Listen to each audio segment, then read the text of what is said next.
Good afternoon, everyone. Live from Silicon Valley, California. This is Spiritual Fitness. My name is JM, and I welcome you all to a program today afternoon with Vaish, a veteran Bhakti yogi, author, and former monk. We have close to 20 members on Zoom and close to 50 members on Facebook. I have Shweka helping me out in managing social media today. Good afternoon, Vaish. Welcome to Spiritual Fitness. Oh, thank you very much, JM. Great to be back here. Good to see you all. Thanks for coming. And we're going to dive into a little meditation today so that we can get some centering and prepare for the topic at hand, which has to do with you. The most interesting topic that I have in my life is when somebody talks about me. So this is the quintessential you, the essence of who you are. And that's important to know because you're important. And so we're going to take a look from the perspective of the ancient wisdom texts of who we actually are. Because once we recognize who we are, the implications are huge. Because it's only for missing our self that we suffer in the world and feel anxiety in various ways. Because what we are is so amazing and all-consuming that it remains an endless fascination and a source of happiness and satisfaction. How does that sound? So one of the ways that we can do this is just being very, very observant. And so let's try the practice of meditation by just closing our eyes, sitting up a little straighter than we were a couple of seconds ago, and bringing our attention to our breath, relaxing but with an alert mind so we can watch what's going on. And just breathe and feel the power of your breath. It's like waves coming in of nourishment that's feeding all of the cells in your body, your brain. And you don't have anything else to do now except be and observe. Just for now. Just for this moment. Be here and be aware. And watch your breath. And when your mind goes elsewhere, just bring it back. And bring the element of gratitude. You have something. Your breath. It's the most valuable in this moment. It's keeping you alive.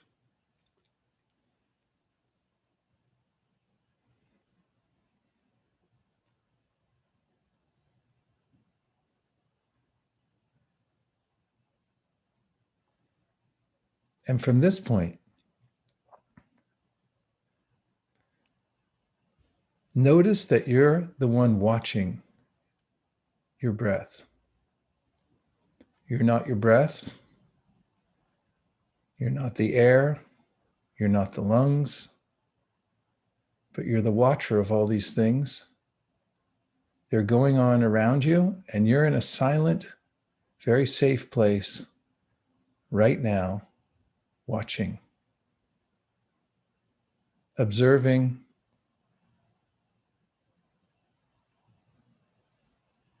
equipoised.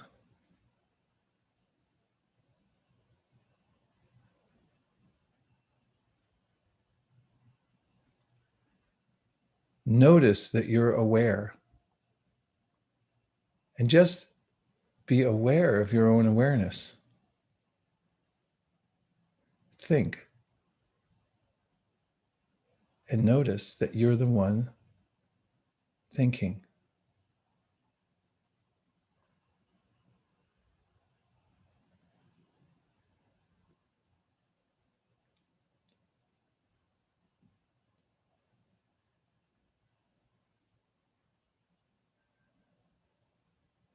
And now in this calm state, we'll invoke the mantra.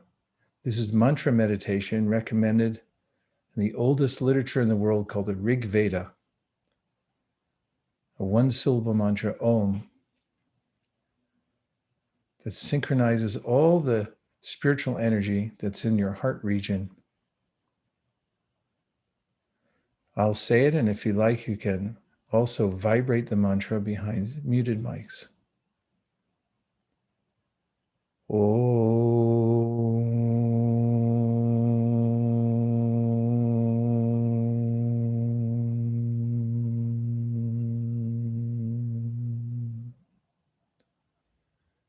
Inhale.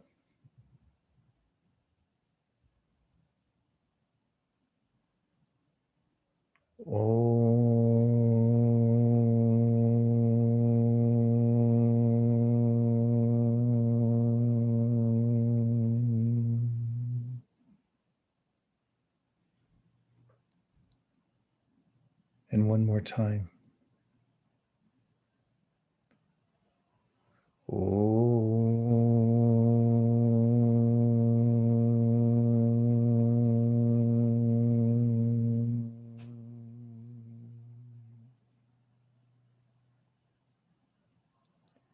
And now we'll repeat the mantra Nitai Gauranga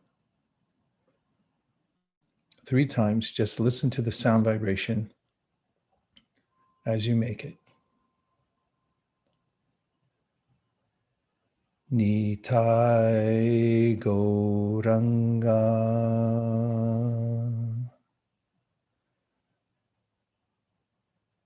Nitai Gauranga.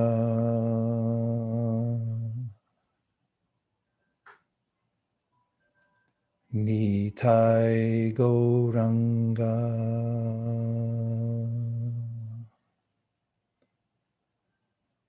And just notice how the sound vibration has had an effect on your consciousness. And breathe.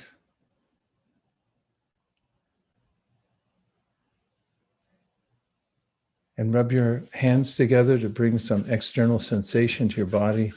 Open your eyes and come back into the Zoom. Welcome back.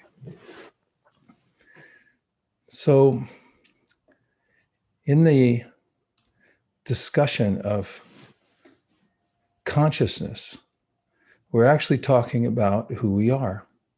And I'm going to share a few slides.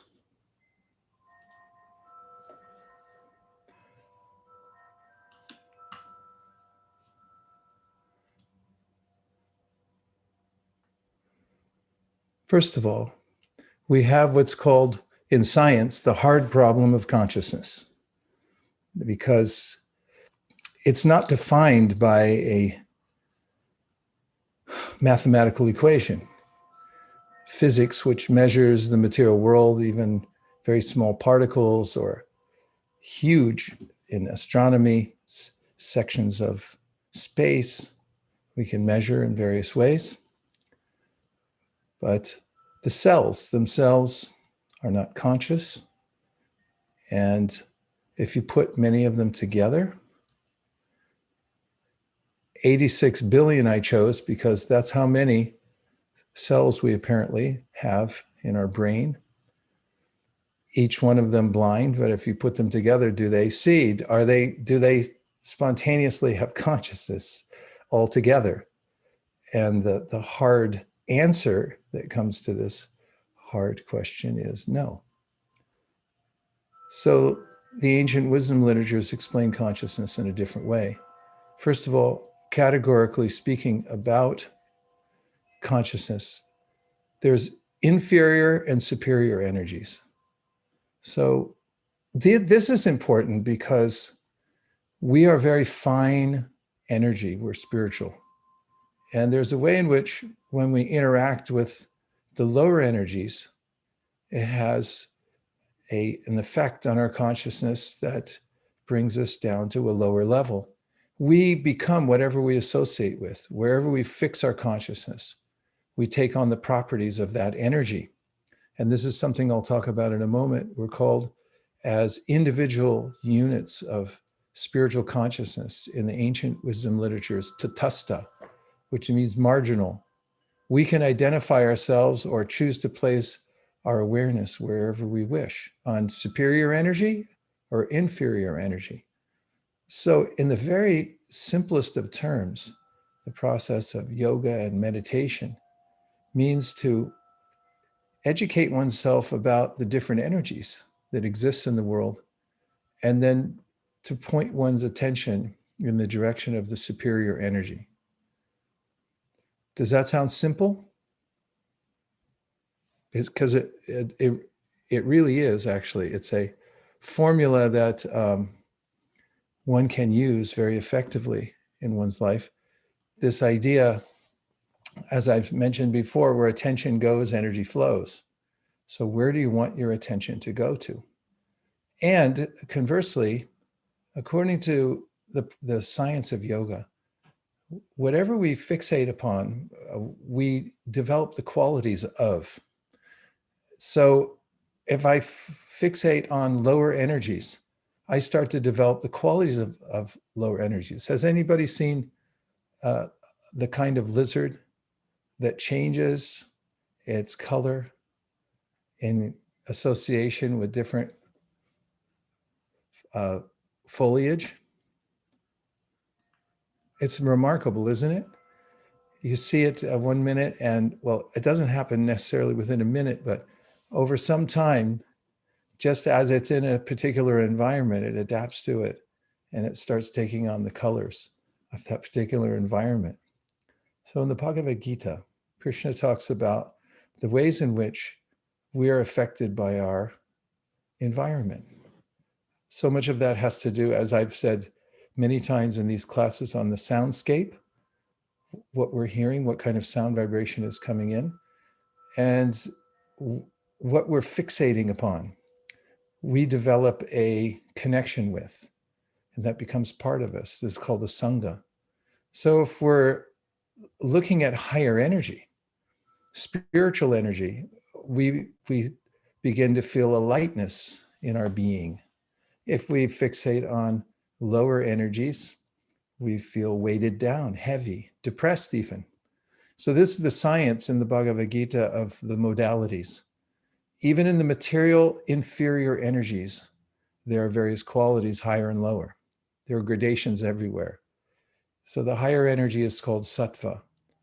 And if you live a sattvic life, you're clean, you're careful about being ethical, you're charitable, you're truthful, and so forth.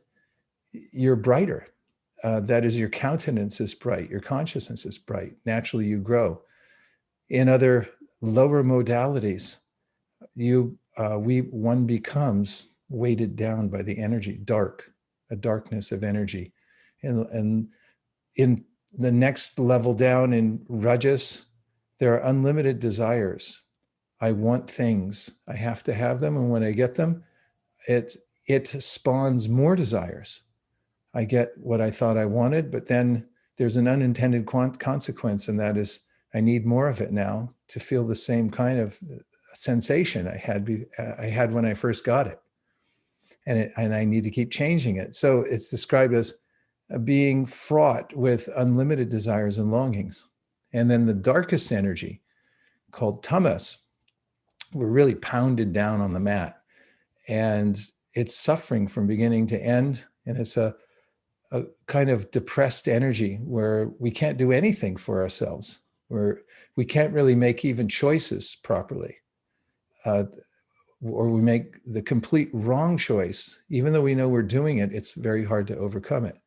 So the science of energies and where we place our energy is very, very important in the process of yoga. I'm going to show a few more slides and we'll take some reflections. So feel free to let your fingers do the talking on the keyboard in the chat, or you can pop right into the Zoom and speak up if you wish. So here we have a catalog of the energies that I'm describing as mentioned: earth, water, fire, ether, mind, intelligence, and ego. These are non-conscious energies. I say mind seems like it's conscious or intelligence because it's a very, very fine material energy according to the yoga science, but actually it's non-conscious. We're the ones that animate it because we're next to it. Just the way a stained glass window is dark and you don't see any patterns in it until you shine a light through it, and then it becomes apparent what's there. So similarly, we illuminate this body and we illuminate our mind and intelligence by our proximity as spiritual beings. And not only that, we then see ourselves in the mind. It's also a kind of reflective surface. Superior energy is yourself. In Sanskrit called the Atma, or the conscious individual. So you're an individual. And then there's what's called Paramatma, or Ishvara, the original conscious source of the individual conscious entities. And then there's subcategories of energy. Tell me if this is getting too detailed for you, or we'll discuss it in just a minute. But as I said before, the discussion of the categories of energy can be very useful when considering how to make choices in this world. So here are the three subcategories of energy, and this comes from the teachings of yoga. There's internal energy, which is the spiritual energy, and this is emanating from our original conscious source. You might think of the sun globe.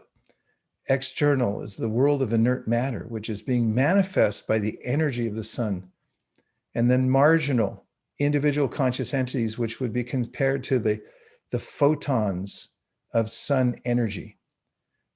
Now, those photons, they're individual, actually. If you look at them as particles or sun rays, there's the whole sun, and then there are the parts of the sun. The parts aren't equal to the whole quantitatively, but qualitatively they are. So this is obviously a graphic presentation, and you'll see that the sun in this comparison is the original conscious source. Then we have the sun rays. Clouds are like the inert matter. So if the sun ray is blocked, it can be blocked. The sun itself can't. You know this from flying in an airplane. When it's a cloudy day, you go above the cloud cover and it's as sunny as it ever was. It's always that way. However, our vision can be blocked.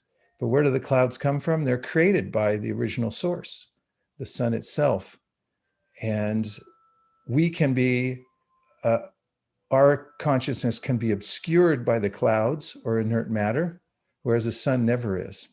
And that's the difference between the original source and the parts of the source, which are called the Atmas, or ourselves, our individual self. So with all that, let's just go into the reflection mode for a minute, and anything that you've heard so far that sounded useful or interesting, or a question. Hey, Wolf's here, so we're in business. Let's see. JM, tell us what we've won.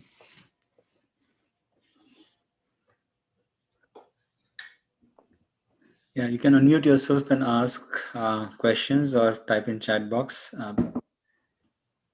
Still waiting for, Wolf has said it's an addiction already, and it's a healthy addiction that he comes every Friday. So he compares to that, and Aditya concurs. Yeah, the best kind of addiction. What is the best kind of addiction? The spiritual fitness on Friday. Oh, well, this is a very interesting ontological point, and it relates to the different kinds of philosophical systems, spiritual practice. I think Wolf wants to say something. I think he just came. Oh, yes, please. Yes, so this is this sessions become rituals. So there around 11 a.m. my time, I have a little tingling in my fingers because I don't see the invite on my calendar. So I need to go and dig up for the sessions. That's why. It's like, is it an addiction already? Is it healthy? Yes, it is. Healthy addiction. Thank you. Thank you very much. Thank you, Wolf. Good to hear from you, as usual. And this point about healthy addiction, yes, there is such a thing according to the science of Bhakti Yoga. It's our nature to desire. It's our nature to be attached, interestingly. There is a school of thought which says all attachment leads to suffering. Therefore, undo all your attachments. Well, let's see you do that. Even in ideal circumstances, if one were able to withdraw from society and withdraw from the mind very mechanically, going step by step over many, many years, and isolate one's desires and then realize one's independence from them and so forth, it's very possible for one to become reconnected to the world, to the desires and so forth. So on a number line, the negative numbers are the karmic world. I'm running through trying to enjoy matter, and it's like running up a tab on a credit card. Yeah, you got a lot of stuff and you're looking pretty good right now, but wait till the bill comes. And then there's years of paying it off. So that's karma. Karma is a kind of debt that you get from trying to exploit matter, enjoy it. And then there's this idea, okay, I'm in debt. I don't like it. I want to get out of debt. So I go to zero. And that's the idea, like I give up matter altogether. And then there's the positive numbers. That's the energy of bhakti, that we have emotion, we have attachment. But as Wolf has pointed out here, when it's a positive addiction, when you're positively attached to the original source, to a higher energy, feel free, because that's actually a healthy addiction. That's a good title for something. Can I ask something? Yes, please, Miriam, go ahead. Yeah, so I just heard about the healthy addiction right now because I was thinking about this so many. I mean, it's just like, yes, it's a healthy addiction, but at the end of the day, the pain involved with it. Yeah, if let's say this class get canceled, then the pain come with it. Oh, why didn't I get the invitation this week? And then when I don't get it, I feel sad. The same as like, okay, I really want to connect to higher consciousness, but when I don't get it, it's a pain. And the only way is, okay, let me die. So I have this free and happy time, but it doesn't come. It's just hard. So how are you saying it's a healthy addiction then? As usual, Miriam brings us deeper into the subject matter. Thank you very much. Actually, the deepest of emotions, according to the ancient wisdom literatures, is love. And love is a very complicated emotion, actually. But in it, there's every component is there. There's a kind of satisfaction. There's a natural kind of knowingness that comes when one's immersed in love. And okay, so if one becomes attached to something spiritual, and we're calling it a healthy addiction, and then let's say somehow or other you get separated from that. Well, in the teachings of Chaitanya Mahaprabhu, who really brought this process of bhakti yoga 550 years ago in the practical sphere, he spread it all over India. He was a monk, and he taught this very joyful process of bhakti yoga. And today, his lineage is very strong all over the world. Many people teaching the exact same things that he taught 550 years ago. He taught about this emotion called vipralamba. It's very interesting, actually, what you brought up, Miriam, because separation from the spiritual, even that is a source of pleasure. It's paradoxical, but there's a way in which when we're separated from an object, a spiritual object that is actually, the source of our healthy addiction, and we get separated, it intensifies that feeling of love that we have. It's like when you're missing somebody. Don't we always say that separation makes the heart grow fond? So in spiritual addiction or attachment, there's a way in which it's absolute. Whether you're connected or you're separated, you're still connected and you're still getting this kind of pleasure. So, it's a very advanced science, and there are descriptions of this in some of the ancient teachings of the emotions that are positive, and even the negative ones, strangely enough, are positive at the same time. So that's to be experienced. And it's described in many poetical verses, that kind of pleasure that comes from separation. Does that help? Oh, yeah. And if this class gets canceled, we'll show up somewhere else, hopefully. It's ongoing. We've kept it going for, the last 50 years. So we'll keep it going somehow or other. Thanks. Yeah, let's see what else. Yeah, I think Jasmine has joined us. Welcome, Jasmine, to the show. And I don't know if you had a question. I saw you coming in. So in case you have a question, please do ask. I have a question too. Yes. Sure. As you mentioned earlier that there's a lower mode of association in which mind and intelligence is part of it, but we also use the intelligence to make the decision, with whom to associate. So I was just wondering if you could expand on that one. Sure. That's something I've discussed in a class called DSI, or Deliberate Spiritual Intelligence. And our intelligence is like the adult in the room. So let's just say, the adult's there as the guardian over the kids, and then the adult gets intoxicated and can't take care of the kids very well. You come home, the bathtub's overflowing, and the kids are up on the roof, and and that's what happens when you let your intelligence go to seed, so to speak. So in the Bhagavad Gita, in the teachings of DSI, or Deliberate Spiritual Intelligence, as much as we take care of our physical body, like, in the morning I go out early and I see lots of people out, especially nowadays. They're out in the park, they're exercising, doing all kinds of things to stay physically fit, because it really doesn't feel good to fall out of shape, does it? And so if you let your intelligence go out of shape, then it can start malfunctioning and not giving you really precise and helpful kind of decisions, making imprecise decisions. So part of the spiritual practice that constitutes spiritual fitness, that has to do with this category called swadhyaya. There's japa, there's this chanting of mantra, and there's also reading from the wisdom literatures.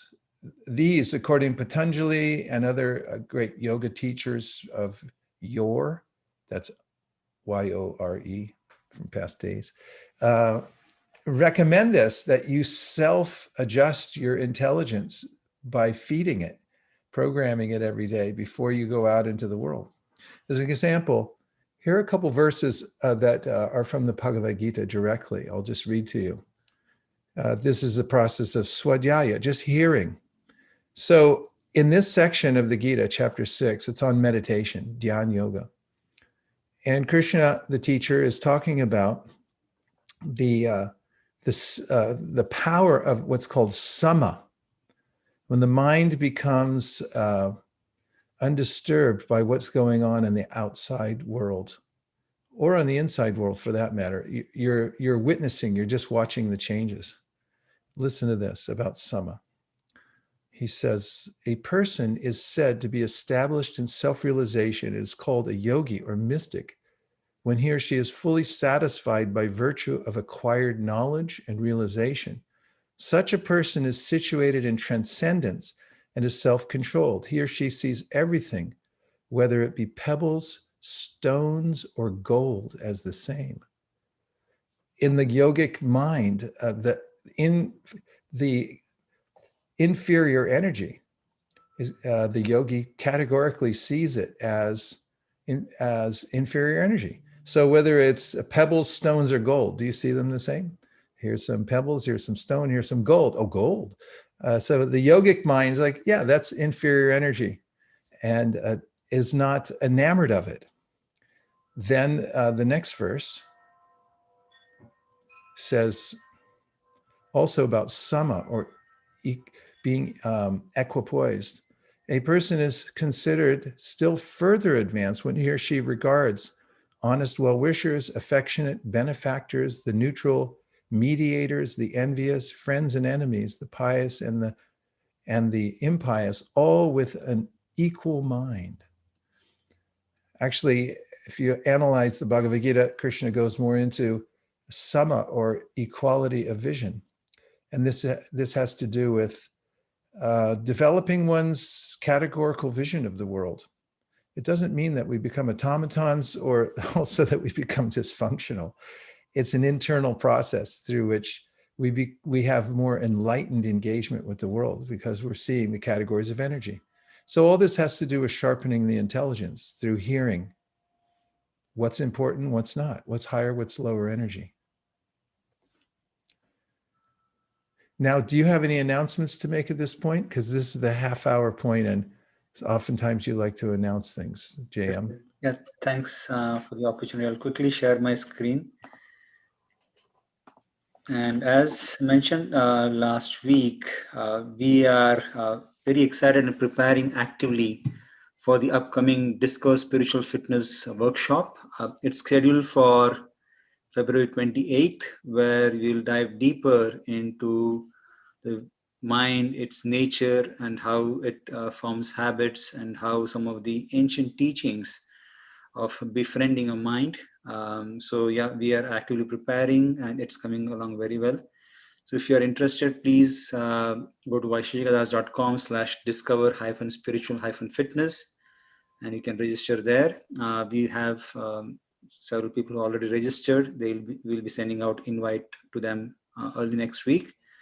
So yes, I just wanted to make a quick announcement. The workshop is coming up. It's on Sunday, February 28th from 10:30 a.m. And looking forward to seeing you all there.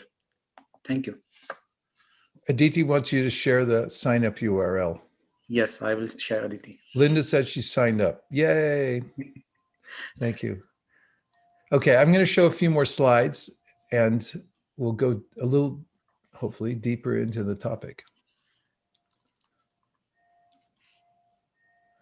Okay, we're back.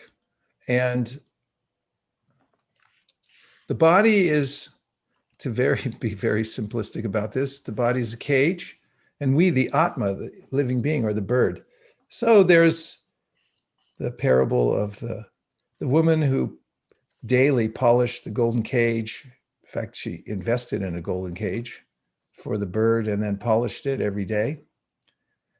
And the bird inside died. Why? She forgot to feed it.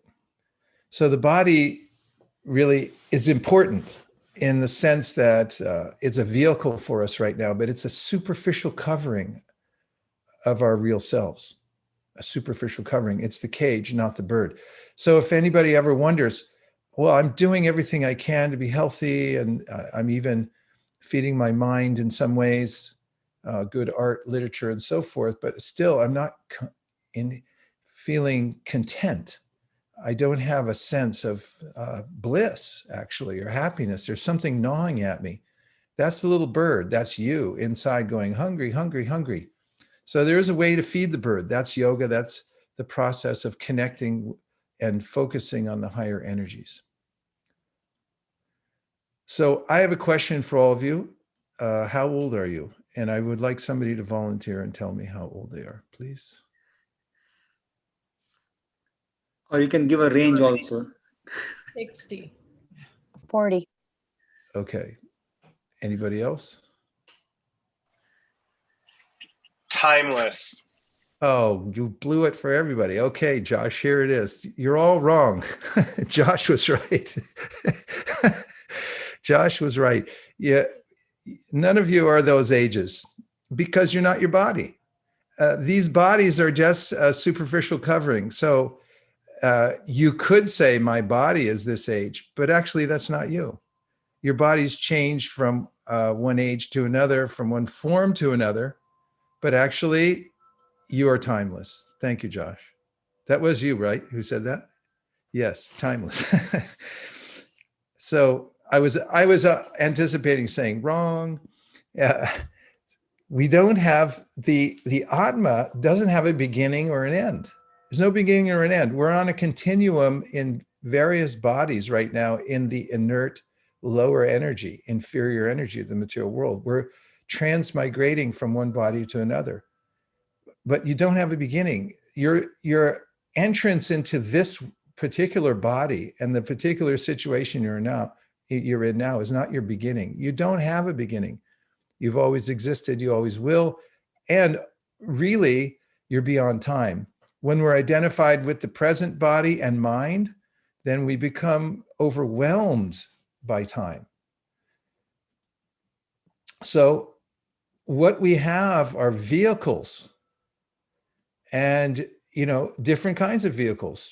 People drive Volvos and they drive Yugo. I haven't seen one for a long time. There's Chevys, and let's see, what else? Audi, I guess. There are a lot of different kinds of cars, so there are a lot of different kinds of bodies.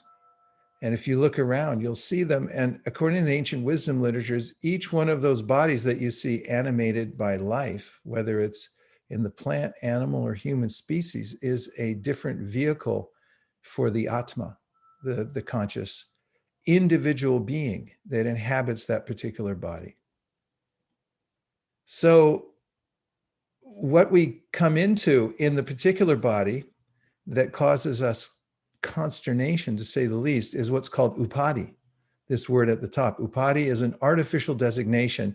So over here, the best image we could find on the fly is a crystal when it's clear, a clear crystal, but when you put it next to a colored object, it turns multicolored. Or if you put this crystal next to a red rose, it would turn red. It's inherently clear and has no color to it at all, but because of its association, it takes on colors. Here on the left, we have a placard on a door just crying for some kind of upadi. Which kind of upadi you want to put on there? I am blank. The head of what? Anyone? Someone want to put a upadi in there?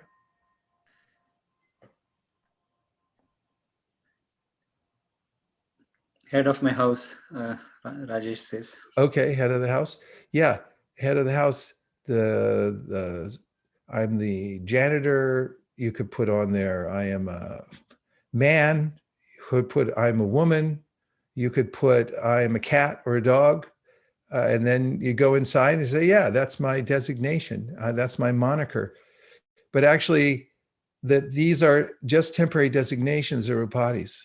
Whether I say I'm young, old, man, woman, cat, dog, these are all just upadis or designations to actually the clear, crystal clear being that I am, self, and I'm just temporarily associated with this particular vehicle. So while we're in these bodies, we have a karmic destiny, and we're driven by that. The choices we make come from previous impressions, which under certain circumstances present us with remembrance of happiness or distress, and therefore we make choices based on that. They're not free choices necessarily, they're choices based on being impelled by our previous karmas. Okay, James, you're smiling, so it means we probably have some comments coming up. Yeah. Good, let's do it. It's Wolf again. Yes, Wolf. So the final question, is my current existence as human a reward or a punishment, please? Explain. It's a reward. Because the human body is described as having faculty of making this particular kind of inquiry that we're making now. That's why when we enter into this Zoom room, when we start these topics, we're actually doing something that I just bought a rhododendron the other day because my old rhodie died, and I needed another rhodie. So for my garden, so I went and got one. The rhodie, as much as I love him or her, I'm not sure what it is. Maybe it's both. Couldn't come today because although it's a living being, it doesn't have the developed consciousness. There are lots of puppies around here. I see them when I go for my walk. They like to play in the park, but they don't like to sit here and talk about consciousness. They don't have the faculty for it. But human beings have that. So the reward is that we're at a juncture in the human form of life in the species where we have an opportunity to inquire. You can think big. And Brahman, the word Brahman means think really big. Think of the biggest thing you can think of. Humans are always thinking, I want to go to the bottom of the ocean. I want to reach the furthest star in the sky, because we have this impulse. I want something bigger than just what's on this planet. But it's a think bigger than that. Sometimes this world, in our investigation of it, we limit ourselves. We think, oh, this must be the all in all, this solar system. Oh, no, there's more. Are there other galaxies? Are there other universes? What's beyond that? And so the admonition is ask it now, because now you have a chance as a human. You have a human. Oh, look, Jasmine's getting really into it. She said, what's the purpose of our existence? According to the ancient wisdom literatures, you'll be happy to know the purpose is to be happy. In fact, your nature is to be happy. It's called ananda amayo bhyasat, that by nature you are bliss. You actually come from nectar. You're meant to drink nectar, and you're meant to enter back into nectar. We took a little detour here into the world of inert matter, and our existence in this particular world is meant for self-purification. You know, I was just talking about this the other day in another class, and that is that if you take this particular very short lifetime that we have, and it is very short. I mean, you look at the actuary tables, you know, if you're lucky, you're going to get 92 years out of it. If you're a woman, you'll get 93 or 94. On the average. That's really fast, especially if you take away all your time of sleeping and having to work and do this and that. You get like a little bit of time in this lifetime. So if you take it that this lifetime is really, I want to get comfortable. That's hard. I want to enjoy as much as possible. It always slips through our fingers and we feel dissatisfied. But if you take it as an opportunity for purification, you're never going to be disappointed. And that's exactly on point of what the ancient yogic literatures say. You can develop yourself in this very short lifetime through the practice of bhakti yoga and refine yourself so that you feel always happy. You come to your original state of consciousness, which is happiness. That's all possible. We have I have a question. Sorry, yes, can I- please. Yeah. So you talked about, the bird in the cage analogy of how our body is that bird in the cage. I mean, our soul is the bird and the body is the cage. So this is, how about kids? Do they feel the same way? I don't think I've ever met a child who's unhappy or upset, or maybe for a short period of time, but they don't necessarily meditate or do anything for in that term. So why is it that they feel so happy all the time? Oh, geez. I don't know about that. I'm not sure if I agree with your premise. I mean, I wrote an article for my blog a long time ago. I was on an airplane and I was watching an infant, and 1 second she was laughing, and 2 seconds later she was crying. And I kept, watching the fluctuations back and forth of her mood swings. I can remember as a adolescent or even pre-adolescent going through grammar school, high school, if I actually think back to the anxieties I went through, figuring out how to fit in and, how am I going to look? Steve Swearingen wore his jeans with the cuffs up, should I copy him because he's the most popular kid in school? And if I do, will everyone laugh at me? I mean, these were preoccupations of the pre-adolescent mind, which is a lot of anxiety. So, the kids may have some opportunity to play and grow, and according to child psychiatry, psychology, they and development, they should. But it doesn't mean that they're always happy. I mean, nobody is on the material platform. In other words, when we're identifying with the body, there's always ups and downs, and it doesn't matter what age we're at. At least that's the observation of the wisdom literatures. Does that jive with your experience? Yes. Yeah. I think I understand, what you're getting at. My only thing is, I think what I was comparing is to adults. I think adults are, they have a more tendency to sulk or be upset or worried and judge and things like that. But kids are not like that.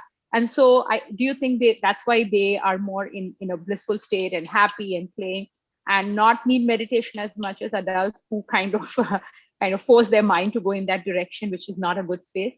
Well, maybe adults are in so much anxiety because they have kids. No, I'm just kidding. I did some presentations a while back, and I did research about meditation, and in all the school districts that implemented meditational sessions for the kids, there was far less violence. The kids were better situated personally in their lives and so forth. There's a lot of empiric evidence talking about how kids even benefit from a spiritual environment. And as I told you at the end of one of these sessions, I work with kids regularly, and I watch they thrive.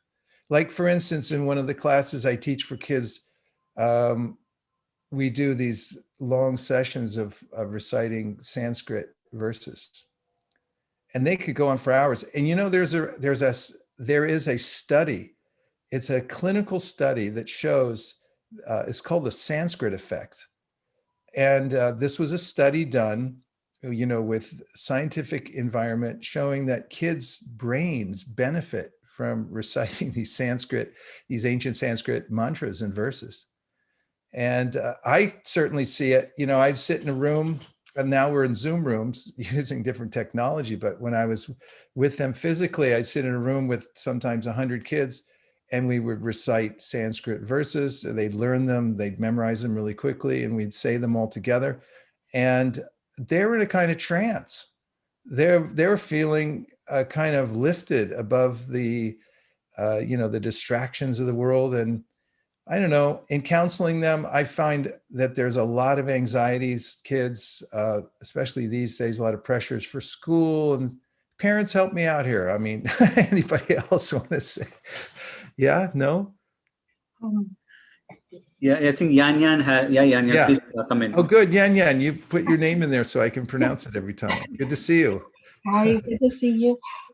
So I have something to share. I think someone mentioned that maybe kids, they seem more happy because they have less anxiety. One thing I want to share is my son, when he was about maybe first grade, and one day he got up and I said, wait, are you gonna go wear your PJs to school? And he goes, yeah, what's wrong?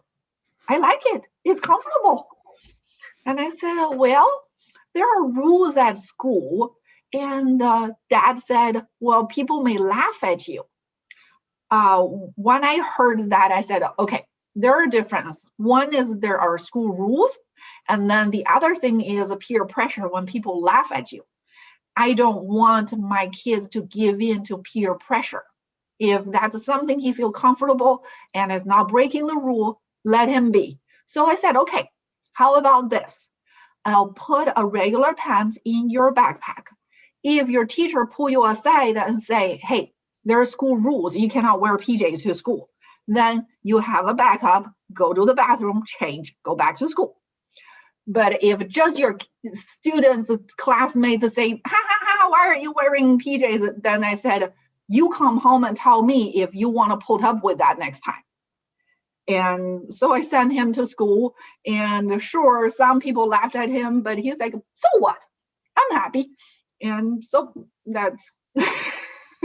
Maybe it'll become a style. Everyone will show up. He'll start something. So that usually is kind of my take is I draw a line. Where is the rule that you have to follow? Where is just peer pressure? If it's a peer pressure, I let my kids to judge how much they can tolerate, how much they can handle. But it's natural for parents to try to protect the kids from ridicules or from whatever, and then unconsciously we are actually adding to their anxiety because they didn't know somebody might be laughing at them, but we are telling them, hey, don't do that, somebody may be laughing at you, and we're sending a message, oh, somebody laughing at me is such a bad thing, I shouldn't do it. Then they have fear, they have anxiety. So as they grow older, there are so many instances, as somebody mentioned, that they're like the soul is like a battery. If we keep depositing this negative message, then the negative charge will get bigger and bigger. And I don't know how they can handle discharging that negativity. Yeah. Yeah. Nice. Sorry, can I add something here? I have two teenagers. It would be quick, but I've been told multiple times that you don't know anything about America. You don't know anything about school pressure, because, and many times they came up with some, you don't know anything about here, how difficult, how bad it is outside, how the racial discrimination is happening, and, how the inequality, they're pretty, conscious about all these activities, the pressure which they take. I mean, it's mind blowing. Of course, they get a lot of security, safety, or protection from parents. That is the freedom which they can play with and feel happy. But the pressure from society to the outside, to the peer pressure or the external, they're very sensitive and they get easily, worried. So I've been told multiple times, Daddy, you don't know anything about America. So I can tell you that. Yeah, thank you for sharing, and thank you, Yan Yan, for your enlightened parentship. It was very, very interesting how you gave the choice. Okay, I'm going back in to the Zoom. Yeah, thank you so much. Thank you. Oh yeah, thank you, as usual. I think okay, here I go. That we were at one time kids too. Yeah, that's right. Okay, so I don't want to leave you hanging here with your karmic destiny, because actually the purpose, first of all, just describing how every thought, word, deed has a consequence, karmic reaction. Here it is. Karma can come to an end. That is, the ways that we are conditioned by the lower energies after many lifetimes can be reduced and come to an end, so that we come to the free state of consciousness, even while we're in this particular body. And this is the yogic state. So I actually saw this sign in somebody's home when I was visiting. It was on the mirror in the bathroom. It said, "You were born to sparkle." And I wrote it in my notebook and I said, I like that, because we're actually luminous beings and we were born to sparkle, to be blissful, to be happy. And one of the ways is through the yogic process. Here it is in a how to stop karma. So some simple processes, or one simple process that's most highly recommended, which in Sanskrit is called anavriti shabda. So shabda means sound, and anavriti means to become uncovered. So the layers that we are talking about that become the stuff of conditioning can be cleansed. They can be purified by the process of sound vibration. So mantra meditation is a way that the mind, the intelligence, becomes purified. And it's described as a kind of medicine, the mantra, interesting etymology from medicine, med, to take appropriate measures. So it's been described that the mantra is a medicinal sound formula, and MSF. It's also described this way in Sanskrit, chikitsitam, which means therapeutic, cure of a disease, the mantra itself. And I'll mention that chikitsitam, this word, it actually comes from a root word in Sanskrit, chit, which means to be conscious. So the anomaly is that I'm not fully conscious of myself. So chikitsitam, the cure, means to become fully conscious, to become aware of my awareness, become aware of the source of my awareness. And when I have that, there's no problem. The problem comes through upadi, when that awareness is covered. So one final Sanskrit word, I know I've thrown a lot of them in here today, but this one is called vidhunoti. So vidhunoti means it's a cleansing agent. The mantra cleanses the consciousness. And I mentioned Chaitanya Mahaprabhu, 550 years ago, he taught this system of bhakti, especially chanting Mahamantra. And he gave this famous statement, Cheto Darpana Marjanam. By the mantra, the mirror of your mind becomes cleansed. So being aware of what's going in, it'll have its effect inside. If you don't like what you're being subjected to, change the subject, and what to change it to, try mantra meditation. So today we talked about becoming aware of our awareness. You are more valuable than all the things you have. And when you see it for yourself, then you'll feel satisfied. So a few steps are to learn the mantra. Get some chanting beads. They look like this. I'm recommending this because even in clinical studies, it's shown that those who do a little mantra meditation every day, in fact, in the study I just heard from Dr. Wolf in Florida, when I interviewed him for my book, he did a clinical study there and 3 different groups. The one that chanted the mantra, the recommended mantra, 3 rounds a day, that means taking a little time every day to chant, had remarkable improvements in their lives that they cataloged. So get some beads, you can chant and practice, just like you do anything else. It's a practice of meditation. It's a very satisfying way to meditate, is to sit or pace and chant on your beads and say the mantra out loud. So we're going to go more into that a little more into that in the upcoming spiritual fitness workshop. But let's try, since I've just been advocating for it so much, this mantra meditation. Just briefly, we did Nitai Gauranga, and this is a mantra called Maha Mantra, which when repeated, you'll find that it has very unique properties. And in the study that Dr. Wolf did in Florida State University, he used this particular mantra, and the ones that chanted it every day for a set amount of time or a set number of mantras achieved the kinds of results that were measurable. So I'm going to say the mantra 10 times. And if you like, you can follow with me and just practice saying it and see what the reaction is in your mind and see how you can keep bringing your mind back to the mantra. Does that sound like an okay plan? Okay. And if you like, just follow your eyes on the words on the screen and follow with me. We'll practice mantra meditation together. Here I go. Hare Krishna, Krishna Krishna, Hare Hare, Hare Rama, Rama Rama, Hare Hare. Hare Krishna, Krishna Krishna, Hare Hare, Hare Rama, Rama Rama, Hare Hare. Hare Krishna, Krishna Krishna, Hare Hare, Hare Rama, Rama Rama, Hare Hare. Hare Krishna, Krishna Krishna, Hare Hare, Hare Rama, Rama Rama, Hare Hare. Hare Krishna, Krishna Krishna, Hare Hare, Hare Rama, Rama Rama, Hare Hare.